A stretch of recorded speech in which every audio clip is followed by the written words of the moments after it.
kita dari kelompok 7. Yang berisikan ada aku, Chelsea Intan Agustin absen 7. Aku Vincentia Aurelia Pristabel absen 29.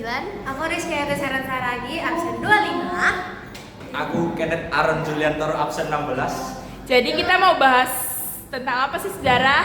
Tentang Sumber sejarah. Yeay! Dari kapan? Jadi teman-teman, sumber sejarah kerajaan Majapahit yang pertama itu adalah sumber tertulis. Nah, sumber tertulis sendiri dibagi jadi dua, yaitu kitab dan prasasti. Kalau kitab, yang paling terkenal itu Nagakertagama, karya Empu Prapanca. Kitab ini tuh berisikan tentang keadaan kerajaan Majapahit pada masa pemerintahan Hayam Wuruk. Jadi, kayak catatan atau diari kerajaan gitu. Selain itu, ada juga Pararaton yang menceritakan silsilah raja-raja Majapahit. Lalu, ada Kidung Sunda yang membahas tentang Perang Bubat. Selain kitab, ada juga prasasti dalam negerinya. Bedanya sama kitab, kalau prasasti biasanya ditulis atau dipahat di batu maupun logam sebagai dokumen resmi kerajaan. Contohnya itu prasasti Kudadu dan prasasti Waringin Pitu. Nah, ternyata Majapahit nggak cuma terkenal di dalam negeri aja loh, tapi juga sampai ke luar negeri. Untuk prasasti luar negeri bakal dijelasin sama Chelsea ya. Dadah!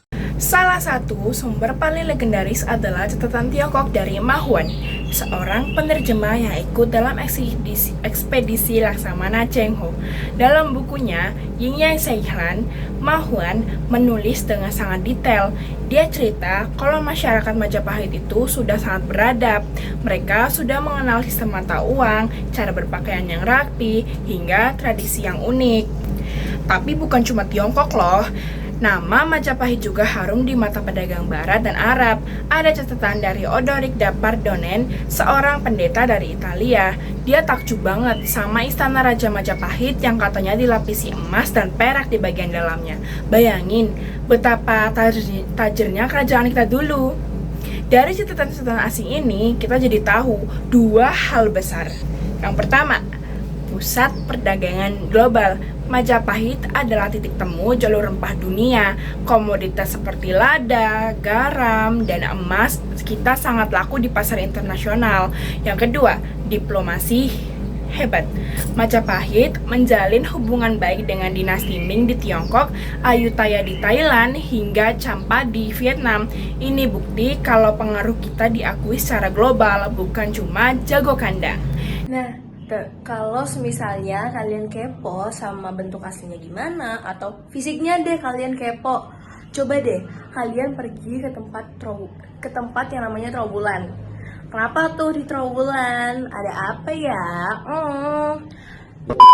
Jadi Trowulan ini itu diduga nih kalau dia itu adalah tempat atau pusatnya pemerintahan Majapahit dulu. Nah, terus kalau misalnya kalian beneran ke Trowulan nih teman-teman, kalian bakalan ketemu sama candi-candi juga. Nah, candi-candinya tuh apa aja sih? Jadi, candi-candi yang bakal kita ketemuin kalau kita pergi ke Trowulan itu adalah Candi Tikus. Lalu yang kedua itu ada Candi Penataran. Lalu yang ketiga itu adalah Candi Bajang Ratu. Kalian tahu kan Candi Bajang Ratu yang ikonik itu loh? Ya, pasti tahu lah. Aku loh udah searching. Oke. Nah, bukan cuman bangunannya aja nih teman-teman, tapi juga ada sumber lisannya nih yang berupa cerita rakyat dan juga cerita legenda yang dipercayai oleh masyarakat Jawa dan juga Bali. Ya, walaupun itu masih terkandung dengan mitos-mitos, tetapi dari cerita inilah kita tahu nih gimana sih sosok-sosok yang ada pada zaman dahulu atau sosok-sosok yang kita kenal pas Majapahit ini masih di eranya. Dan itu pastinya POV dari masyarakatnya sendiri. Oke, jadi dari sumber-sumber tadi yang sudah aku bicarakan dan teman-temanku yang bicarakan, apa sih kesimpulannya dari semua ini? Nah, Apa tuh, Ken? Jadi, sejarah itu nggak cuma setoran hafal tahunan, tapi juga bagaimana cara kita menyusun puzzle yang sudah terjadi di masa lalu. Oke, rangkuman dari penjelasan tadi ialah yang pertama, kita mempunyai sumber tertulis seperti kitab Nagara Kertagama dan juga prasasti lainnya yang menjadi saksi kunci. Yang kedua, kita mempunyai sumber asing yang membuktikan kalau Majapahit itu pernah eksis pada mata dunia, bahkan sampai negara Cina. Yang ketiga, ada sumber arkeologis. Itu contohnya kayak Candi Tikus dan juga Gerbang Bajang Ratu yang terkenal megah di Trowulan. Lalu juga ada sumber lisan yang membuat sejarah ini tuh masih tetap hidup karena cerita rakyat yang diturunkan secara turun-temurun. Semua sumber yang sudah dijelaskan tadi saling berkaitan dan ingin nunjukin kalau Majapahit itu nyata, agung, dan pernah menjadi pusat peradaban Nusantara. Majapahit bukan cuma sekedar soal masa lalu, tapi pengingat kalau kita pernah menjadi bangsa yang besar dan disegani oleh banyak dunia. Sekian.